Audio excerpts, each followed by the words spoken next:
پروین نے اس کی آواز میں مایوسی محسوس کی، لیکن کسی ٹیم میں شامل ہونا پہلے اسے یہ دیکھنا تھا کہ ٹیم واقعی قابل ہے یا نہیں، ورنہ اس کی نیند برباد کرنے کا کوئی فائدہ نہیں تھا۔ وہ تکیے سے ٹیک لگا کر بیٹھی اور ٹانگیں سمیٹ کر بولی، کہو۔ فرشاد نے کہا، میں تقریباً جان چکا ہوں کہ تمہاری ماں اس وقت کیوں بھاگی تھی۔ یہ سن کر پروین کی توجہ اور بڑھ گئی۔ فوراً اور بڑھ گئی۔ کیوں؟ فرشاد نے ٹھنڈے لہجے میں کہا، اس تنظیم کے انسانوں پر تجربات ہو رہے تھے۔ ہمیں اب تک مکمل طور پر نہیں پتا وہ کس چیز پر تحقیق کر رہے تھے، لیکن باکسنگ چیمپئن ایبیگل کے واقعے کے بعد ہمیں سخت شبہ ہے کہ یہ ایک ایسا نشہ تھا جو جسمانی طاقت اور چستی بڑھاتا ہے۔ سچ کہوں تو پروین کو بھی یہ شبہ کافی عرصے سے تھا۔ آخر اس نے کوئنٹن سے سنا تھا کہ وکٹر صرف 2 سال پہلے ایک عام سا گنڈا تھا۔ وہ کیسے اچانک ناقابل شکست فائٹر بن گیا؟ ضرور اس نے کوئی ایسا نشہ لیا ہوگا جو اس کے جسم کو طاقتور بناتا تھا، مگر ایک سوال تھا کہ اگر یہ نشہ تیار ہو چکا تھا تو پھر وہ بڑے پیمانے پر کیوں نہیں بنایا گیا؟ یہ تو زہر بھی نہیں تھا، پھر اتنی خفیہ کاری کیوں؟ شاید وہ اس کی سوچ بھانپ گیا تھا۔ فرشاد نے وضاحت کی، وکٹر اچانک جیل میں پاگل ہو گیا تھا۔ پروین چونکی، تم کہنا چاہتے ہو کہ؟ بالکل، فرشاد نے سر ہلایا۔ اس نشے کے خوفناک سائیڈ ایفیکٹس ہیں جو اعصابی نظام کو متاثر کرتے ہیں، اس لیے یہ نشہ ہمیشہ سے ممنوع قرار دیا گیا ہے۔ پروین نے نظریں جھکا کر پوچھا، تو اس کا تعلق میری ماں سے کیا ہے؟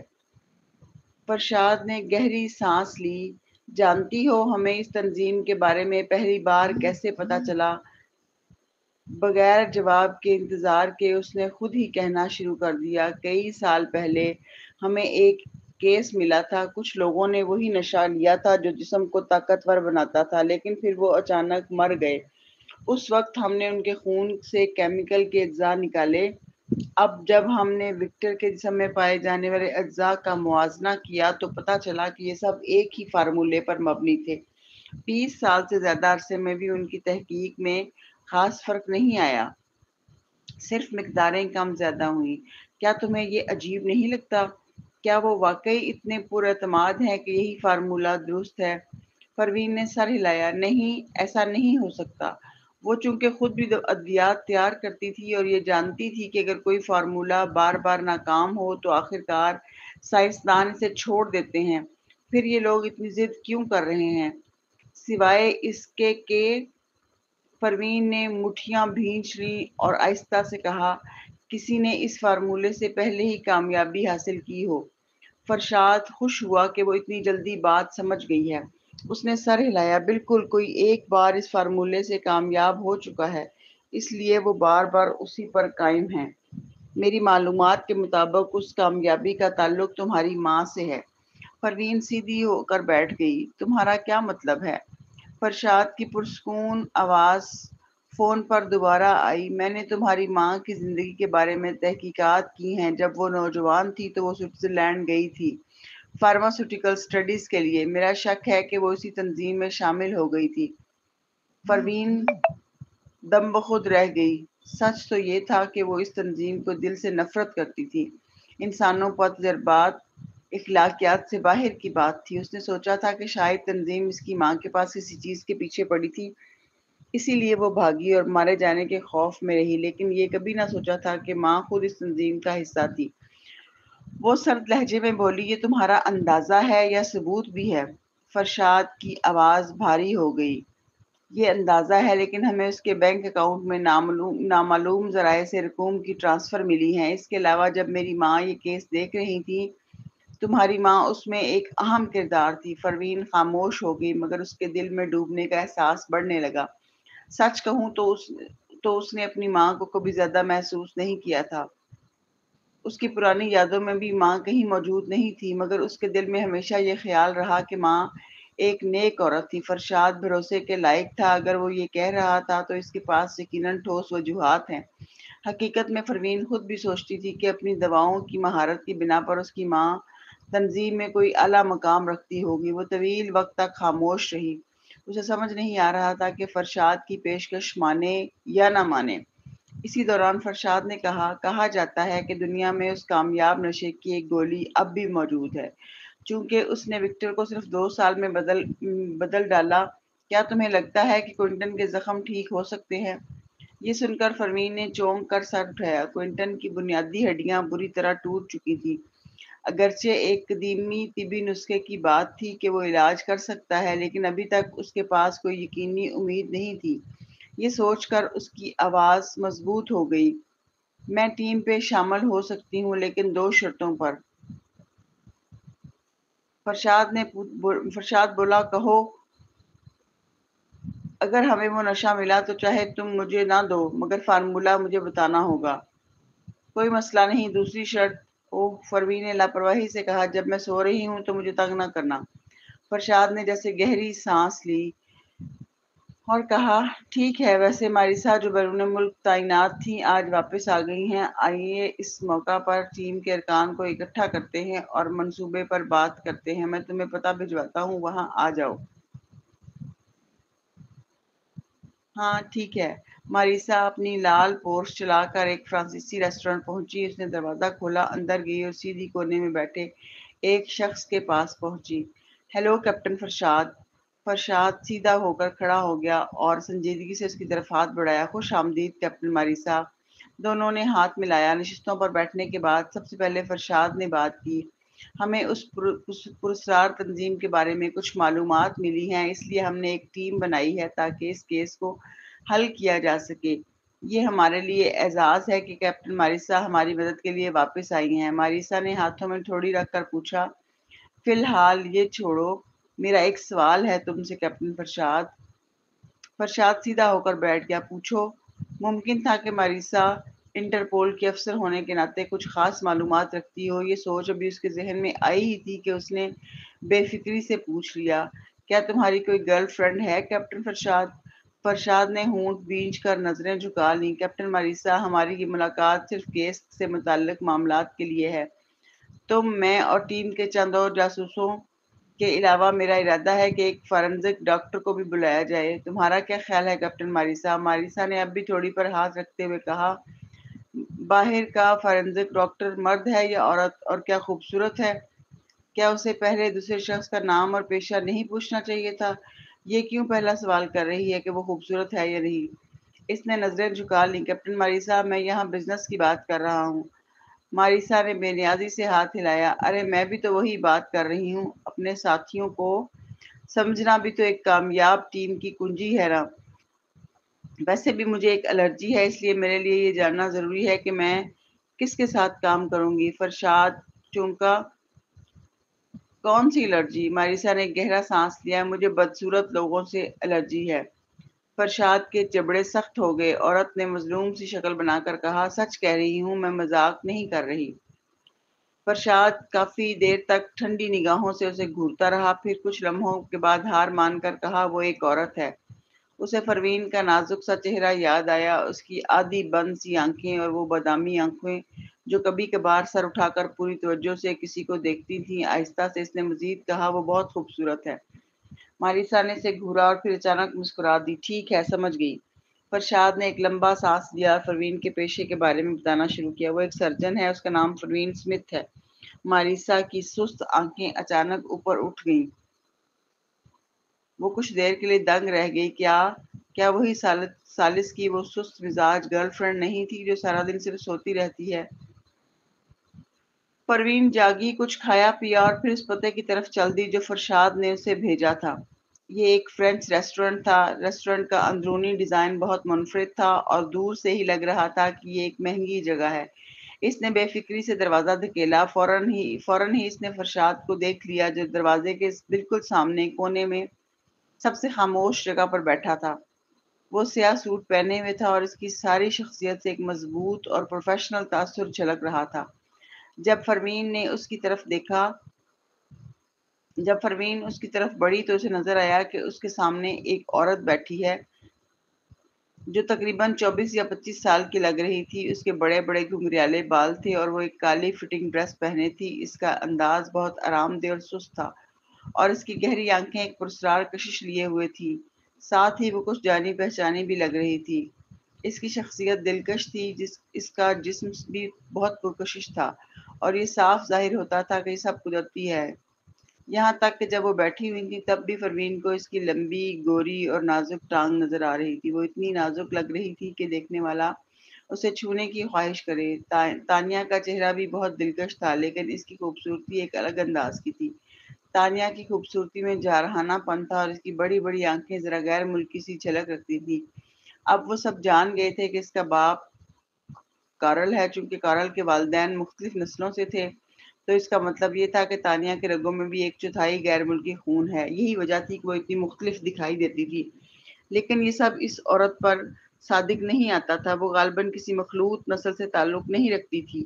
وہ محض اپنی خوبصورتی اور فیشن سے کھیلنا جانتی تھی۔ اس کے اوپر سے وہ یہ بھی جانتی تھی کہ عورت کی سب سے خوبصورت جھلک کیسے سامنے لائی جاتی ہے، اور اس وجہ سے وہ بالکل کسی